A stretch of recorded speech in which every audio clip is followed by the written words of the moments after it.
Nous te louons, tu es. Nous te louons, tu es Dieu. Et nous te louer, si ce n'est pas toi, nous te louons. Tu es Dieu, qui ne peut je louer si ce n'est pas toi. Nous te louons, tu es Dieu, qui ne peut te louer si ce n'est pas toi. Nous te louons, tu es Dieu, qui ne peut te louer si ce n'est pas toi. Nous te louons, tu es Dieu, qui ne peut te louer si ce n'est pas toi. Nous te louons, tu es Dieu, qui ne peut je louer si ce n'est pas toi. Jésus, nous te louons.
Notre Dieu, notre Père, nous te bénissons.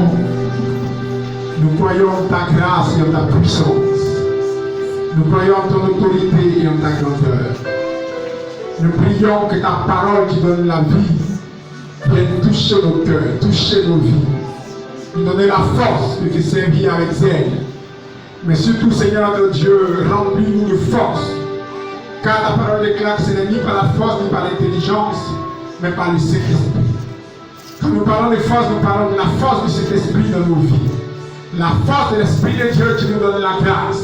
Nous prions notre Dieu dans ce jour, de séminaire dédié à la puissance de cet esprit, donc à la Pentecôte, que tu nous baptises de feu et de puissance. Que tu nous baptises de feu et de grandeur. Que ceux qui demandent à notre Dieu Père ta grâce la reçoivent et que la puissance de ta main, notre Dieu Père, nous aide. Pour l'heure, Seigneur notre Dieu, instruis-nous par ta parole, parole de vie qui convainc les cœurs, de péché, de justice et de jugement. Et donne-nous notre Dieu Père de pouvoir véritablement, au travers de ta parole, recevoir la visitation de ta présence dans le nom de Jésus. Que tout ce qui est charnel en nous soit effacé et anéanti de ce lieu. Viens nous instruire et nous aider au nom de Jésus. Amen. Alléluia. Alléluia. Alors là, on va prendre dans le livre de Actes chapitre 8.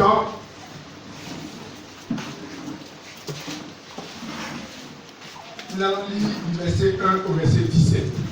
Saul avait approuvé le meurtre d'Étienne. Il eut ce jour-là une grande persécution contre l'église de Jérusalem. Et tous, excepté les apôtres, se dispersèrent dans les contrées de la Judée et de la Samarie.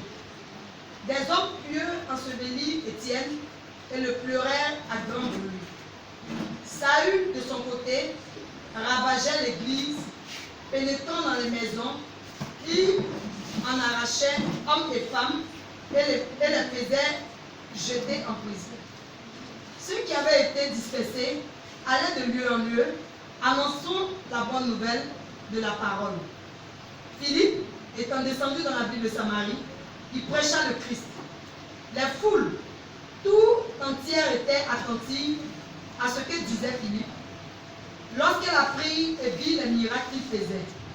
Car des esprits impurs sortis de plusieurs démoniaques en poussant de grands cris, et beaucoup de paralytiques et de boiteux furent guéris. Il eut une grande joie dans cette ville. Il y avait auparavant dans la ville un homme nommé Simon, qui, se donnant pour un personnage important, exerçait la magie et provoquait l'étonnement du peuple de la Samarie. Tous, depuis le plus petit jusqu'au plus grand, l'écoutaient attentivement et disaient: celui-ci est la puissance de Dieu, celle qui s'appelle la grande. Ils l'écoutaient attentivement parce qu'il les avait longtemps étonnés par ses actes de magie. Mais quand ils eurent cru à Philippe, il leur annonçait la bonne nouvelle du royaume de Dieu et du nom de Jésus-Christ. Hommes et femmes se firent baptiser. Simon lui-même crut, et après avoir été baptisé, il ne quittait plus Philippe, et il voyait avec étonnement les miracles et les grands prodiges qui s'opéraient. Les apôtres qui étaient à Jérusalem, ayant appris que la Samarie avait reçu la parole de Dieu, y envoyaient Pierre et Jean. Ceux-ci, arrivés chez les Samaritains, prièrent pour eux afin qu'ils reçussent le Saint-Esprit, car il n'était pas encore descendu sur eux, sur aucun. Ils avaient seulement été baptisés au nom du Seigneur Jésus. Alors, Pierre et Jean leur imposaient les mains et ils reçurent le Saint-Esprit. Verset 18. Lorsque Simon vit que le Saint-Esprit était donné par l'imposition des mains des apôtres, il leur offrit de l'argent. Amen. Alléluia. Alléluia. Amen. Voilà. Une fois que l'ambiguïté, je vais poursuivre juste un peu en bas pour que vous puissiez comprendre. On dit, lorsque Simon vit que le Saint-Esprit était donné par l'imposition des mains des apôtres, il a offert de l'argent en disant: accordez-moi aussi ce pouvoir afin que celui à qui j'imposerai les mains reçoive le Saint-Esprit. Alors Pierre lui dit: que ton argent périsse avec toi, puisque tu as cru que le don de Dieu s'acquérait à prix d'argent, et il n'y a pour toi ni part ni lot dans cette affaire, car ton cœur n'est pas droit devant Dieu. Alléluia. Amen. Alléluia. Amen. Voilà, le Seigneur poursuit, ne pas que Seigneur s'arrête sur, dit comme il a vu que le Seigneur se par l'imposition des mains, il a donné de l'argent. Il dit que quand on prie pour toi et que tu reçois le Saint-Esprit, il faut donner l'argent à quelqu'un. Donc je voulais juste poursuivre ça pour que nous ayons cette précision-là. Donc revenons à notre passage. La Bible dit que Saul avait approuvé le maître d'Étienne. Nous avons parlé de Saül dans le cœur, caché dans le cœur des gens depuis hier. Et ce Saül-là, ce Saul de Tarse, avait approuvé le maître d'Étienne. Et après qu'Étienne soit tué, la Bible dit que des gens pieux qui étaient à Jérusalem vont prendre le corps d'Étienne et aller l'ensevelir. Donc ils vont l'enterrer. Et à cause de cette situation de persécution de l'Église va se disperser dans toutes les contrées. Et donc chaque chrétien va prendre sa route et aller là où il se sentirait en sécurité. Et c'est comme ça que Philippe va se retrouver dans une contrée de la Samarie. Et là, la Bible dit que Philippe va commencer à prêcher l'évangile, à annoncer le Christ aux habitants. Et les gens vont être touchés par la parole de Dieu, ayant entendu les miracles qu'il faisait et ayant vu ce que Dieu faisait au travers de la vie de Philippe. Et donc, la Bible continue pour dire qu'avant l'arrivée de Philippe, il y avait dans cette contrée-là un personnage qui se donnait de l'importance par la magie qu'il faisait. Donc, il avait étonné les gens par plusieurs types de magie qu'il faisait, par des esprits, des divinations qu'il utilisait sa magie pour faire des miracles. Et les gens l'écoutaient beaucoup, les gens le suivaient. Mais quand ce dernier a entendu la parole de Dieu et a vu la grâce de Dieu sur la vie de Philippe, la Bible dit que ce magicien-là s'est donné au Seigneur. Et les apôtres étaient à Jérusalem, ayant appris que la Samarie avait reçu l'évangile, ont décidé d'envoyer une délégation pour que la délégation puisse s'enquérir de ce qui se passe en Samarie et prier aussi pour les nouveaux convertis pour que le Saint-Esprit descende sur eux. C'est comme ça que les apôtres sont allés, ils ont commencé à prier pour les gens, à leur imposer les mains, et beaucoup ont été remplis du Saint-Esprit. Ils ont été baptisés de la puissance de Dieu. Et Simon le magicien, l'ex-magicien, ayant vu cela, va s'approcher des apôtres et dit, donnez-moi ce pouvoir avec celui à qui je pose les mains aussi, puisse recevoir le Saint-Esprit. Et Pierre lui dit, péris avec ton argent, puisque tu as pensé que le don de Dieu s'obtient à prix d'argent, il n'y aura ni part ni l'eau dans cette affaire. Alléluia. Amen. Alléluia. Amen. Alléluia. Amen. Nous allons essayer de tirer les enseignements relatifs à ce passage que nous voulons lire. Le passage commence par le fait que Saül, Saül de Tarse, avait approuvé le meurtre d'Étienne.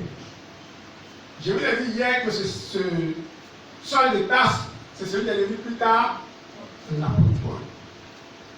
Mais avant cela, il était un grand persécuteur de l'Église. Et dans l'histoire de l'Église, l'un des persécuteurs principaux de l'Église naissante, c'était cet homme-là. Et il venait juste d'approuver le meurtre d'un membre de l'Église qu'on appelait Étienne. Et donc ce meurtre-là va occasionner la dispersion de tous les chrétiens. Et les chrétiens étant dispersés, chacun va aller son chemin. Et nous nous rendons compte que l'un d'entre eux qu'on appelle Étienne, non, Philippe, va lui arriver dans la comté de Samarie. Philippe n'était ni apôtre, ni pasteur, mais il était un simple chrétien. Et la Bible dit que cet homme-là, quand la persécution va s'abattre sur eux, il va aller en Samarie, mais dans sa fuite, il ne va pas murmurer contre le Seigneur. La Bible dit qu'il va commencer à annoncer le Christ dans la Samarie. Alléluia. Amen. Beaucoup de chrétiens, quand ils sont persécutés par les problèmes, quand ils sont persécutés par les païens, quand ils sont persécutés par les parents, quand ils sont persécutés même par les membres de l'Église, il ne faut que se plaindre. Il ne faut que murmurer contre Dieu. Certains même prennent le soin de rétrograder parce qu'on les persécute. Mais cet homme-là vivait une persécution plus terrible que ce qu'on peut rencontrer aujourd'hui. Parce qu'à l'époque de Philippe, les chrétiens étaient persécutés jusqu'à mort. Plusieurs femmes ont été éventrées. Des femmes ont été jetées en prison. Certains ont été brûlés au bûcher à cause de Jésus. Mais Philippe, bien qu'ayant entendu ou même vu la mort d'Étienne à cause de l'évangile, quand il allait en Samarie, plutôt que de se plaindre, plutôt que de se morfondre, plutôt que de rétrograder, la Bible dit que Philippe a annoncé l'évangile, il a annoncé le Christ aux Samaritains. Alléluia. Amen. Beaucoup de chrétiens nous répétaient la persécution pour ne plus servir Dieu. Simplement dans notre vie, il suffit que quelqu'un n'ait rien à manger, c'est un motif suffisant pour ne plus servir le Seigneur. Aujourd'hui, dans notre vie, il suffit que quelqu'un n'ait pas un emploi, c'est un motif suffisant pour ne plus servir Dieu. Il suffit que quelqu'un ait un problème pour lequel il a prié pendant un mois. Dieu n'a pas répondu, c'est un motif suffisant pour ne plus servir Dieu. Mais au temps des apôtres, la persécution était un élément galvanisateur, le permet de pouvoir véritablement annoncer la parole de Dieu. Et je disais souvent à ses amis que même peut-être que c'est la sécurité des apôtres à Jérusalem qui a occasionné la persécution. Que Jésus a dit, allez faire la sœur des disciples, baptisez-les au nom du Père, du Fils et du Saint-Esprit. Et avant de monter au ciel, il dit, vous recevrez une puissance sur vous, et vous serez mes témoins à Jérusalem, dans la Samarie, dans toute la Judée et jusqu'à l'extrémité de la terre. C'est vraiment que les apôtres ont voulu se contenter de rester à Jérusalem. Et donc, il a pris à Dieu de déclencher cette grande persécution pour les obliger à se disperser et à accomplir la grande commission. Alléluia. Amen. Alléluia. Amen. certains chrétiens aujourd'hui ne veulent pas servir Dieu à cause de la sécurité financière. Aujourd'hui, quand un chrétien se sent à l'aise, à bidon, même si le Seigneur s'est révélé à lui à travers les anges pour dire va à Tengrela pour aller me servir, il va commencer à précipiter la voie. Il va commencer à se renseigner. À Tengrela, il n'y a pas de bon là-bas. Alléluia. Alléluia. Amen. Donc souvent le confort nous empêche de servir Dieu. Mais les apôtres, malgré la persécution, ont commencé à travailler que l'œuvre de Dieu puisse s'étendre. Mais toi, que fais-tu? Est-ce que la persécution t'amène à murmurer contre Dieu ou à servir Dieu davantage? Est-ce que le confort te mettait dans une situation telle que tu ne veux plus rien faire pour Dieu? Et c'est même personne qui vient à l'église. Seigneur, bénis-moi. Quand tu vas me bénir, je vais te servir avec zèle. C'est parce que les gens, quand ils travaillent, quand je vais travailler, il y a te servir. Dès que le Seigneur a ouvert une porte de travail, le travail a me contrôle le temps.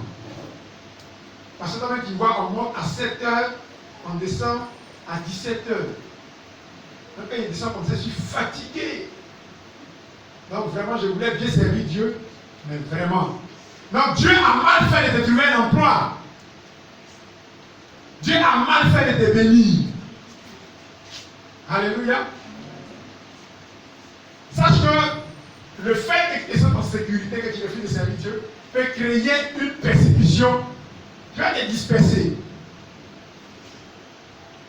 Alors, ce qui fait ton emploi, les aides que tu avais, quand tu n'avais pas d'emploi, ça va revenir. Alléluia. Amen. Parce que les chrétiens, quand ils n'ont rien, quand rien ne va chez eux, tous les jours sont à l'église. Ils vont à l'église. Quand il y a moment de prière, ils sont là. Pas parce qu'ils aiment prier pour l'église. Mais c'est dit qu'en venant à l'église, Dieu va pitié de lui pour lui trouver un emploi. Alléluia. L'attitude que nous devons avoir, c'est que quand Dieu nous bénit, nous devons être reconnaissants. Et nous devons le servir. Parce que la seule manière d'être reconnaissant à Dieu, ce n'est pas de venir simplement donner notre argent à l'église, etc.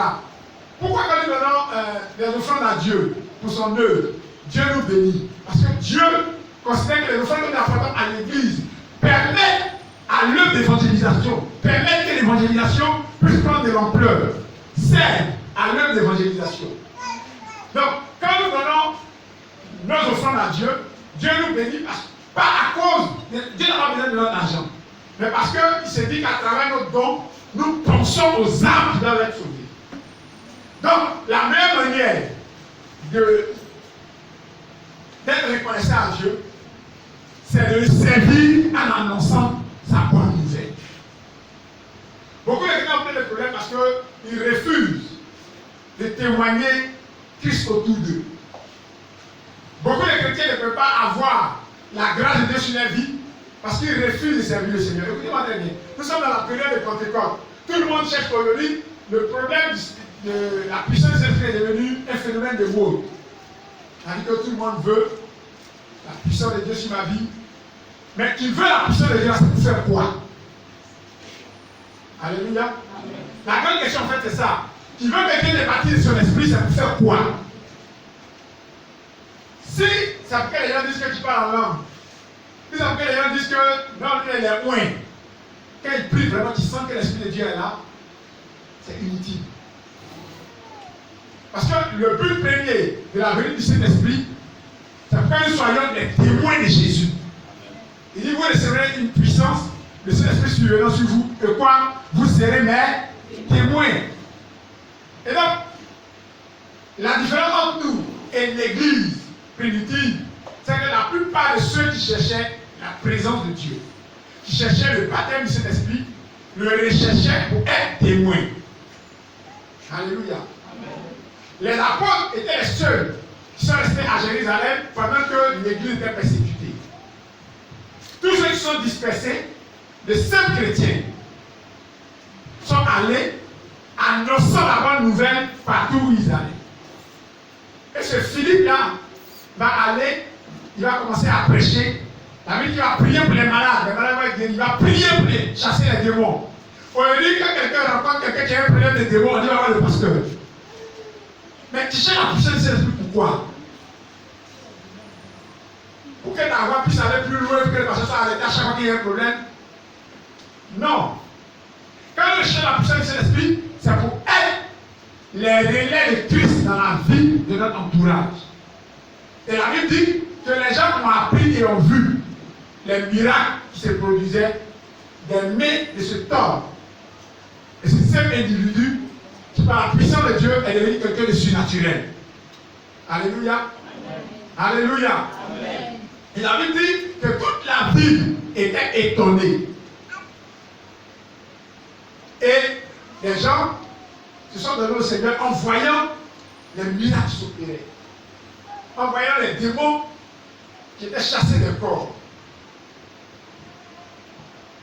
Si tu n'as pas l'intention de servir Dieu, d'aider les gens, de prier pour les gens, et que tu veux la puissance du Saint-Esprit, je suis désolé, tu ne l'auras pas.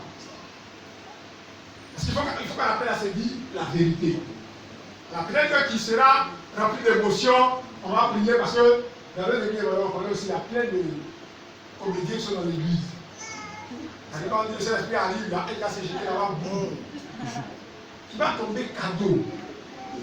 Tu vas te blesser gratuitement. Alléluia.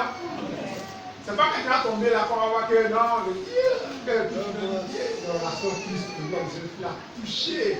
C'est qu'elle est loin. Mais 2 ans plus tard, quand c'est le fait qui t'a touché, on ne voit pas son résultat dans ta vie. Alléluia. Alléluia. Changeons notre approche et changeons notre manière de voir les choses pour que la main de Dieu soit sur nous pour nous aider. La Bible dit que les foules entières étaient attentives à ce que disait Philippe lorsqu'elle apprit et vit les miracles qu'il faisait.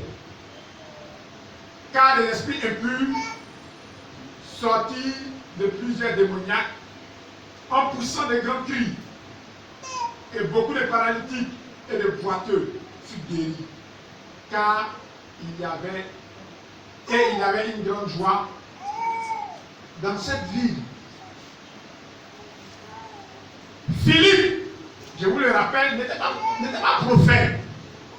Il n'avait aucun titre. On l'appelle Philippe, frère Philippe.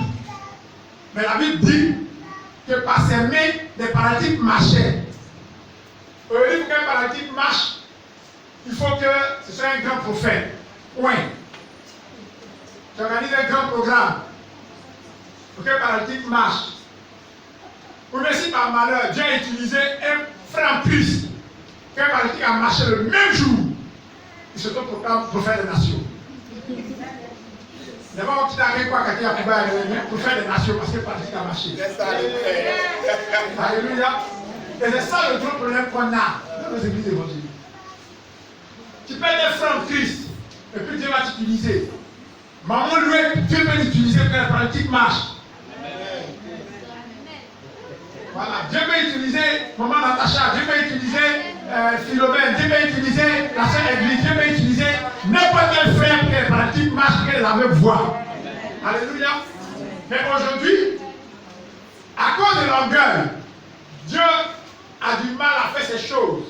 Parce que dans l'église, si toi tu es un pasteur, tu n'as pas encore prié pour un paralytique, la marche, le fidèle a prié pour un paralytique qui est foutu. Le dimanche prochain, il faut que tu lui donnes le micro, il faut que tu lui prennes la place, assis dans la foule. Le paralytique marche avec vous, toi qui as venu Alléluia. Le temps est arrivé. Ça peut dire que non. Une fois qu'il a prié, le paralytique marche, on dit non. Les anciens pasteurs ont échoué. C'est la nouvelle génération. La paix est sur ma vie. Je ne vais pas jouer au ministère.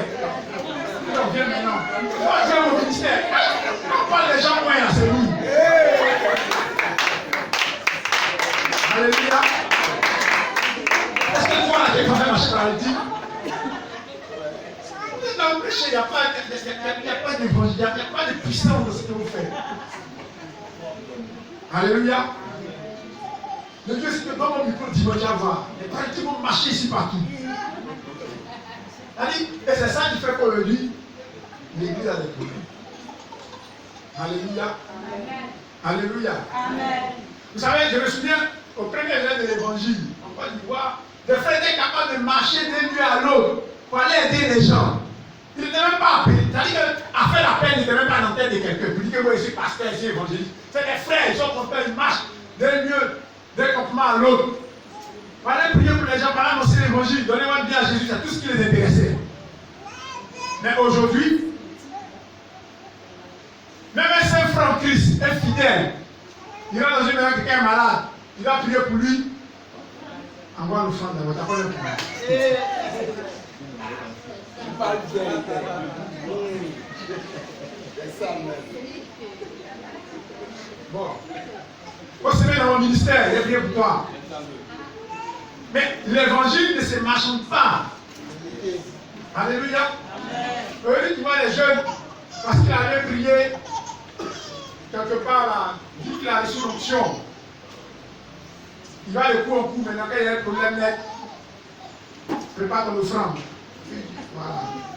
Parce que les cas comme ça, c'est des cas même.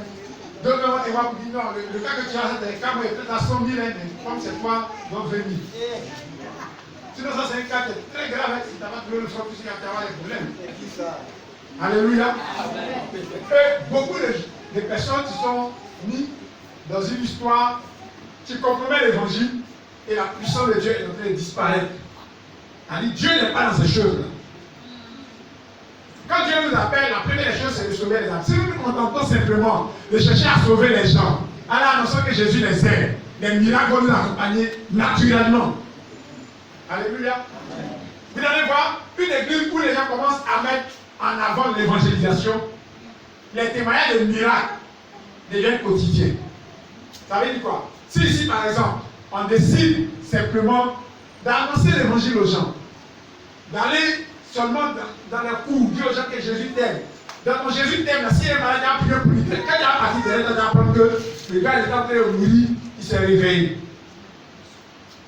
Dieu a fait, il s'est réveillé. Et chaque jour, il allait voir des miracles comme ça, où la soeur dit, la vient, la lèvre était là-bas, dans le cœur, quelqu'un, Dieu a fait.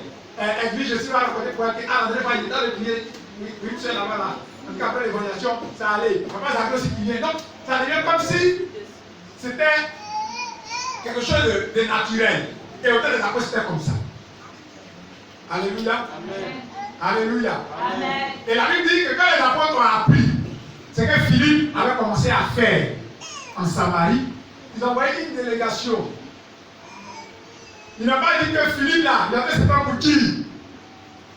Un enfant comme ça que nous encadrons ici, c'est lui maintenant dit, il a fait prier le marché des paralytiques en Samarie, on est foutus.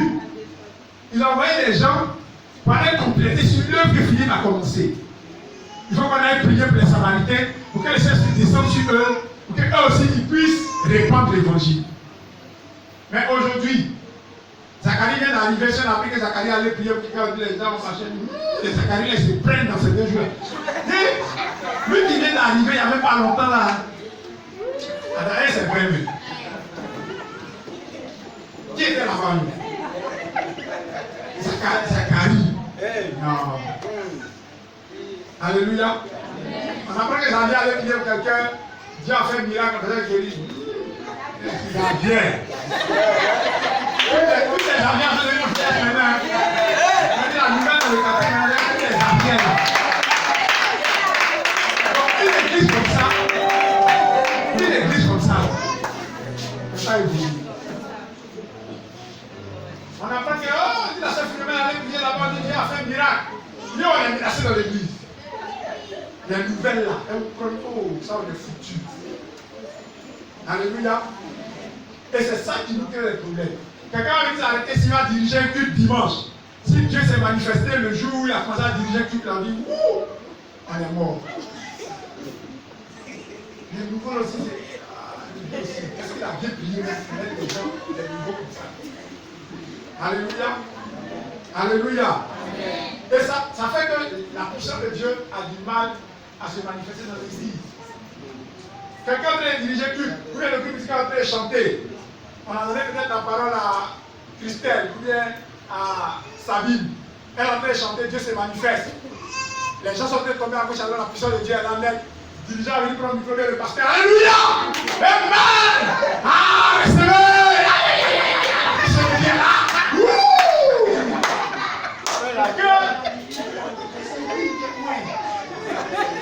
Si les amis vont continuer, que le pasteur est. Alléluia! Ça, c'est pas bon. Parce qu'il faut que l'Esprit de Dieu utilise qui il veut, comme il veut.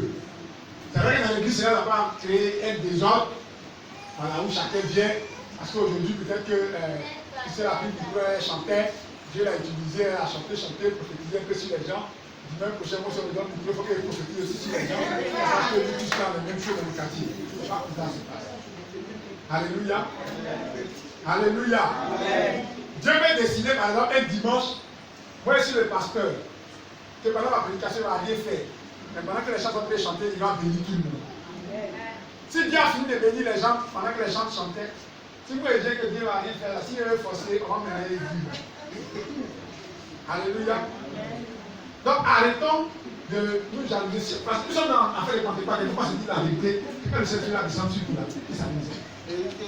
Parce qu'on ne prend pas la puissance du Saint-Esprit pour faire autre chose, ou bien pour se faire un nom. La puissance du Saint-Esprit vient d'abord pour que l'évangile soit prêché. Le but premier de sa présence, c'est que l'évangile doit être prêché. Et celui qui ne sait pas, il faut qu'on l'informe. Quand les apôtres sont venus, ils ont vu que Étienne avait commencé déjà le travail, le peuple était déjà accroché au Seigneur, mais il leur manquait la puissance du Saint-Esprit. Donc ils sont venus pour prier pour eux, que l'Esprit de Dieu descende sur eux. Donc quand Philippe va partir, il y a des gens derrière qui vont continuer l'œuvre. Alléluia. Vous savez, aujourd'hui, nous avons beaucoup de problèmes. Pourquoi? Parce que nous ne pouvons pas faire confiance au Saint-Esprit. Et ça, c'est des choses, on va commencer à enseigner que ça change. Normalement, un membre du ministère réuni, qui est amoureux ici, s'il est bien enseigné, qu'il est loin du Saint-Esprit, le jour où il travaille par l'affecté à Tengrela, il commence à lui les prier chez lui. Parce qu'il est loin pour pouvoir rassembler les gens. Qu'il n'est pas bien le pasteur de son église. Tu peux commencer une série de rassembler 2-3 personnes qui prient pour eux, qui prient à eux les dimanches pour prier ensemble. Puis quand le jour où les gens sont devenus au moins 500, 50, 60, tu peux appeler pour dire alléluia. C'est vrai, je ne suis pas pasteur, il ne va pas envoyer ici pour faire église, mais il a commencé un petit peu, les gens ont commencé à venir un peu. Comme moi, il n'y a pas le temps qu'il va au travail. Si tu peux envoyer un pasteur, tu peux l'envoyer le pasteur là, il dirige. C'est comme ça qu'on fait. Mais aujourd'hui, comme les gens n'aiment pas servir Dieu, il est ici, mais il veut fuir. Donc dès qu'il a un travail qu'on l'a affecté, c'est bon débarras. Il ne faut pas y avoir commencé à servir depuis. Ça, il dit, quand je suis sur ma tête, on va m'appeler. Non. Il préfère voir s'il y a une autre église, on peut à côté ici, aller marcher là-bas en paix. Et si on doit fonder l'église, c'est le Michael, là, ils sont pasteurs, ils doivent les faire. Alléluia. Or, plus nous servons Dieu, plus Dieu voit que dans notre cœur, c'est de servir le Seigneur, plus il nous visite par son esprit. Alléluia. Aujourd'hui, la puissance du Saint-Esprit n'est pas manifeste dans l'église parce que les gens ne veulent pas servir Dieu. Ça, c'est la seule raison qui est là. Ce n'est pas parce que les gens n'aiment pas, ce n'est pas parce que les gens ne prient pas assez, mais les gens ne veulent pas servir Dieu. Leur cœur est loin du service de Dieu. On vient à l'église pour nos problèmes.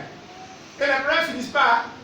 Quelqu'un à l'église, quand on parle, non, c'est parce que moi-même là, ma situation, c'est que quand il y avait marié, maintenant il a servi Dieu.